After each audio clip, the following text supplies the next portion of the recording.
A non-Muslim says, why do you think it is not logical for someone to be held responsible for their actions, like Jesus dying for the sins of the world?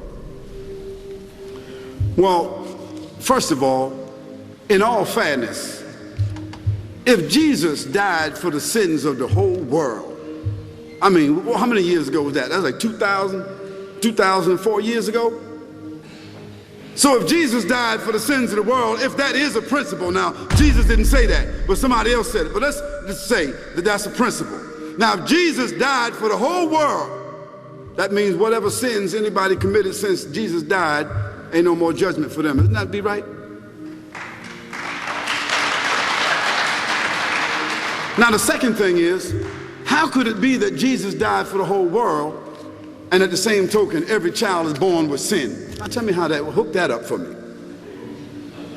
Explain that to me. Now that would be double jeopardy for Jesus and the newborn child. That'd be double jeopardy. That doesn't make sense.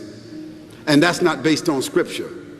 That's based upon another theory and another set of principles that a group of people came up with that we don't need to discuss right here, because our discussion is not about the Pauline doctrine or the Council of Nicaea or the Council of Ephesus or any of those doctrines. That's not our discussion. The issue here is that that's not based on scripture of Jesus Christ, and it's not consistent with the scripture of any prophets.